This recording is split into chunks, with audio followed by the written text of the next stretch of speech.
저희가 계속해서 제자도에 대해서 생각을 해보겠습니다. 제자도의 첫 번째 가장 큰 주제는 이제 부름받은 존재, 두 번째 큰 주제는 권능을 받은 존재, 세 번째 큰 주제는 지금 은혜로 사는 존재에 지금 우리가 머무르고 있습니다. 제자들이란 또 그리스도인들이란 온전히 하나님의 은혜로 사는 존재들이다라는 그 인식이 우리 가운데 있어야 된다라고 이야기를 했고, 어제는 거저 받았으니 거저 주라라는 내용으로 함께를 나눴고, 오늘 그 두 번째 시간입니다. 은혜로 사는 존재라는 것은 뭐냐면 받은 바 은혜로 정말 살아가셔야 돼요. 살아가셔야 된다라는 게 이제 은혜로 사는 존재들의 정말 정체성이 되어야 된다라는 것입니다. 철저하게 은혜 없이는 못 삽니다. 그리고 은혜만을, 하나님만을 의지하면서 그 은혜만을 주시는 그 은혜만을 의존하고 살아가면서 정말 그 은혜를 내 삶 가운데 체험하셔야 돼요. 그리스도인들이 그게 삶이 되어야 된다라는 거예요. 그 삶이 실제가 되어야 된다라는 것입니다. 8절 말씀과 9절 말씀 저희가 다시 한번 가보겠습니다. 명하시되 여행을 위하여 지팡이 외에는 양식이나 배낭이나 전대의 돈이나 아무것도 가지지 말며 신만 신고 두벌 옷도 입지 말라 하시고, 주님께서 지금 복음을 전하라고 둘씩 보내시면서 여행을 위해서는 지팡이 외에는 양식도 배낭도 전대의 돈도 아무것도 가지지 말며 신만 신고 옷도 한 벌만, 그렇게 이야기를 하고 계십니다. 그러면 어떻게 살아가야 될까요? 어떻게 살아가야 될까요? 양식도 안 가지고 돈도 없죠. 옷도 한 벌이죠. 꾀지지하게 냄새나게 도대체 어떻게 뭐 먹고 살라는 걸까요? 하나님의 일에 그렇게 온전하게 헌신하면서 그렇게 엄청난 능력을 행하면 그 일에 또 그 능력을 베푸는 것에 거저 주는 일에 그렇게 살아가는 그 제자들의 삶은 먹을 것, 입을 것 걱정하지 말라라는 거예요. 그 일이 더 시급하고 그 일이 더 중요하기 때문에 거기에만 집중해라. 나머지 것들은 내가 다 채워준다라는 그런 말씀이 됩니다. 너희는 은혜로 살 것이다라는 거예요. 정말로 은혜를 경험하게 될 것이다라는 거예요. 여러분, 주님의 권능을 거저 받은 대로 거저 대가를 바라지 않고 베풀잖아요. 그러면 반드시 은혜를 입게 되어 있다라는 말씀이 됩니다. 거저 베풀면 또 다른 은혜가 흘러넘치게 되어 있다라는 거예요.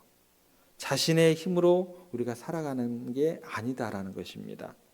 우리가 모아둔 은금으로 사는 게 아니다라는 거예요. 거저 받은 것, 우리에게 주신 권능을 베풀면 또 다른 은혜의 통로를 통해서 예비하신 사람을 통해서 은금에 버금가는 그런 것들을 채워주시고 그 은혜를 경험케 하신다라는 것입니다.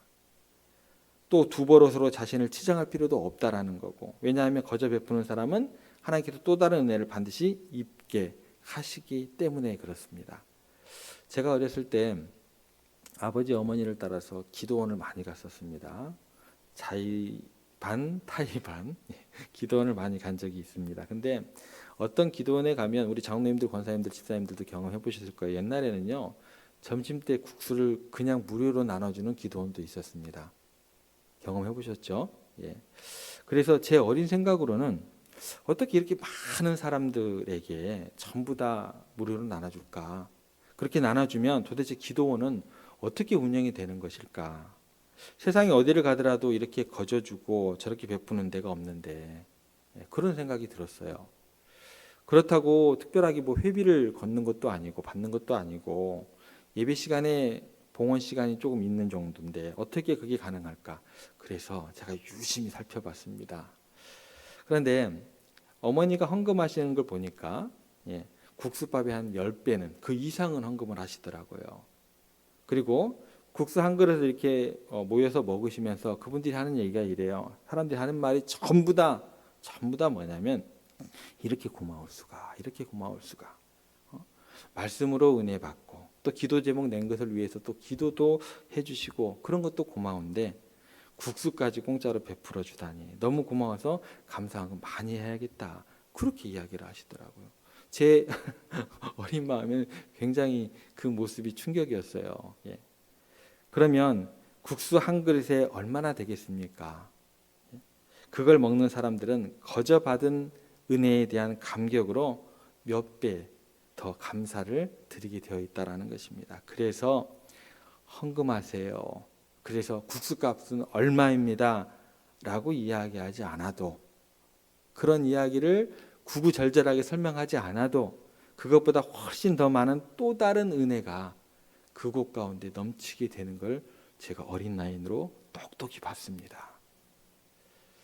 여러분, 주님께서 거저 주라고 말씀하신 이유는요, 책임질 거다. 책임질 거다. 하나님께서 반드시 모든 것을 은혜로 갚으신다는 약속이 말씀이 돼요. 내 힘과 내 능력으로 살아간다는 의식을 버리라는 거예요. 거저 주라는 거예요. 왜요? 거저 받았으니까. 네 능력과 네 힘으로 살아가는 게 아니다라는 거예요.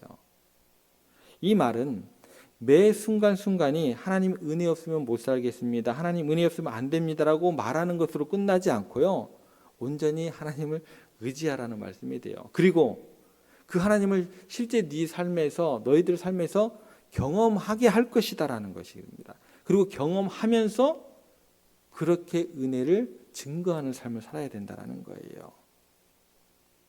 똑같이 쌓아두고 사는 존재들이 아니다라는 것입니다. 그러면 현실에서 삶 자체가 내가 항상 하나님의 은혜로 사는구나, 이걸 직접 느끼게 해줄게 라는 것이 됩니다.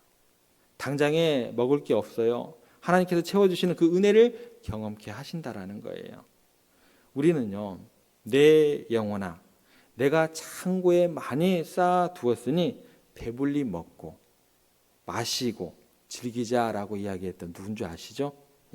어리석은 부자와 같은 삶이 아니라는 것입니다. 우리는 그런 어리석은 부자와 같이 그런 모습으로 살면 안 된다라는 거예요. 쌓아둔 것이 없어도 오늘 우리에게 일용할 양식을 주시고, 그거예요. 쌓아두는 존재들이 아니다라는 거예요. 오늘 우리에게 일용할 양식을 주시고 달라고 하나님께 기도하고 하나님을 의지하면 하나님께서 그때그때 채워주시는 은혜를 맛보는 감격이 있어야 돼요. 그래야 온전히 때마다 시마다 하나님을 의지할 수 있는, 하나님의 붙들림바 되는 은혜로 살아가는 존재들이 될 수 있다라는 것입니다. 그런데 많이 쌓아두는데 열중하는 사람은요, 은혜에 대한 감각이 떨어지게 되어 있어요. 떨어지게 되어 있어요. 자기 것 자기가 누리고 산다고 생각을 하게 됩니다. 그러면 은혜하고 전혀 별개의 어떤 삶을 살아가게 됩니다. 아이들도 부모님이 너무너무나 힘들고 어렵게 살아가는 것을 아이들이 볼 때 부모님에 대한 마음, 그 어려운 환경 가운데서도 부모님에 대한 그 고마운 마음을 같이 싹트게 돼 있어요. 매일매일 부모님의 은혜로 내가 살아가는구나. 우리 부모님이 안 입고, 왜요? 자식들 때문에 안 입죠. 안 먹죠. 나에게 이렇게 그렇게 베풀어 주시는구나. 한 푼 용돈 타는 것도 고마운 마음으로 받게 되어 있습니다. 학비 받는 것도 너무나 감사하는 마음으로 받게 되어 있습니다. 쌓아놓고 주면 이게 이제 그 마음이 작아지는 거죠. 작아지는 거죠. 은혜를 작게 느끼는 거죠. 못 느끼기도 하게 되더라는 거예요. 쌓아놓기만 하는 사람들은, 그런데 아무리 자식이라도 그거 아까워서 못 주죠. 왜요? 내가 어떻게 해서 모은 건데. 자식이라도 그거 못 줄 거예요. 쌓아두기만 하는 사람은. 여러분, 하나님께서 지금 전도자들의 삶은, 그리스도인의 삶은 하루하루 그때그때 필요한 은혜를 사모하면서 절대적인 하나님을 향한 의존, 의지함을 가지고 하나님의 은혜로 살아가야 함을 명심하라는 것입니다. 그런데 사실은 이렇게 아무것도 가지지 말라라고 마가복음에서 그냥 간단하게 이야기를 하지만 마태복음은 이걸 더욱더 적극적으로, 저는 항상 이런 말을 했을 때 전투적이라는 얘기를 많이 했습니다. 예수님께서 하신 말 더욱더 자세하게 적극적인 어떤 그런 기록을 하고 있습니다. 마태복음 병행 구절이죠. 10장 10절에 가면 이렇게 기록되어 있습니다. 여행을 위하여 배낭이나 두벌옷이나 신이나 지팡이를 가지지 말라. 그 다음 말씀에 보면 이는 일꾼이 자기의 먹을 것 받는 것이 마땅함이라. 마땅함이다라는 거예요. 이는 일꾼이 자기의 먹을 것 받는 것이 마땅함이라. 복음 전하는 사람들에게 아무것도 가지 말라. 왜 그러냐? 그러니까 일꾼들은 어떻게 해야 돼요? 당연히 받아야 된다라는 거예요. 당연한 것이다. 너희들 받는 게. 예비하신 사람들을 주어서 다 채워줄 거다. 복음을 전하면 복음을 전하는 그곳에서 너희들의 생활은 마땅히 해결할 거다. 예비한 사람을 통해서. 이런 이야기가 됩니다. 제가 작년에 인도네시아로 집회를 인도하러 간 적이 있습니다. 한 4일 말씀을 전하고 왔는데요. 근데 보통 서울에서 집회를 인도할 때하고 다른 걸 경험했습니다. 그게 뭐냐면 숙소 안에 그 섬기시는 분들이 권사님들인 것 같아요. 권사님들이 준비를 다 해놓은 걸 보니까 뭐 과일을 제가 잠깐 부재 중일 때 계속 점심을 그분들과 이렇게 접대를 해주시더라고요. 점심, 저녁 뭐 계속 또 나가서 또 같이 이야기도 하고 같이 기도 드리고 그러다 보면 이제 또 집에 숙소에 들어오면은 또 이렇게 막 뭐 과일도 또 먹는 것도 또 간식들도 막 다 마실 것들도 그렇게 채워주시고 그리고 더욱 신기했던 것은 뭐냐면 양말과 속옷도 다 준비를 해 두신 거였어요. 그래서 깜짝 놀랐습니다. 서울에서 어떤 집회를 하더라도 다 준비해 놓은 경우는 없었습니다. 뭐 약간의 물 정도, 간식 정도. 4일 집회를 하는데 제가 얼마나 그걸 많이 갈아입겠다고 그걸 다 준비해 놓으셨을까? 라는 생각을 하면서 제가 옷을 갈아입을 때마다 그 권사님들을 생각이 났고 미소를 짓게 만들었어요. 입진 않았어요. 다 준비해 갔거든요. 복음을 전하는 주의 사자라고 처음부터 끝까지 다 준비를 해 놓으신 거예요. 그 마음이 너무너무나 고마웠습니다. 4일 쭉 그것을 바라보면서 미소 지으면서 옷을 갈아입을 때마다. 그때 저는 이 구절이 생각이 나더라고요. 두 벌 옷도 가져가지 말며 가져가지 말걸. 가져가지 말걸. 옷을 가져가지 말걸. 복음을 전파하면 그곳 가운데 하나님의 은혜를 끼치면 하나님께서 예비하신 사람들을 통해서 다 준비해 놓으신다는 것을 정말 경험하게 되더라고요. 여러분, 그리스도인들의 삶, 특별히 저같이 사역하는 사람들의 삶은요, 하나님의 은혜에 대한 이런 경험들이 있어야 합니다. 그리고 있습니다. 여러분들도 마찬가지예요. 하나하나 하나님께서 성도들의 손길을 통해서 예비하신 사람들을 통해서 채워주시고 먹여주시고 입혀주시는 그 감격이 있기 때문에 제 입으로 나오는 말들, 복음을 전할 때 복음이 됩니다. 경험되지 않은 것은요, 입으로 안 나와요. 전도가 안 돼요. 은혜를 경험하지 않은데 어떻게 은혜의 말씀이 나오겠어요? 본인이 온통 은혜를 받고 살아가니까 선포되는 말씀이 뭐가 나오겠어요? 은혜로운 말씀이 나오는 거고 또 복음의 진리가 나오게 되는 것이다라는 것입니다. 그래서 아무것도 준비하지 말고 오직 뭐요? 하나님 때문에 너가 살아간다라는 것. 그렇게 온전히 하나님을 신뢰하고 의지하는 사람으로 살아가야 된다라고 이야기를 해주십니다. 온통 그런 경험 속에 살기 때문에 그렇습니다. 그래서 콩 심은 데 콩 나고 팥 심은 데 팥 난다라는 거예요. 저는 정말 어렸을 때부터 아버지가 목사님이셨기 때문에 이런 은혜를 너무나 많이 누리면서 살았던 아이 중에 하나였어요. 지금도 마찬가지입니다. 제가 무엇이 간데 여러분들을 통해서 너무나 큰 사랑을 받고 있잖아요. 제가 무엇이 간데 기도로 또 여러 가지 어떤 그런 재배한 작물로서 또 마음으로서 물질로서 그 사랑과 은혜를 받기 때문에 그 경험되는 은혜 가운데 복음이 은혜라는 것을 제가 몸으로 느끼고 그 복음을 가감없이 전하게 되는 것입니다. 그래서 그리스도인들의 삶은 늘 하나님의 은혜에 젖어서 살아가야 됩니다.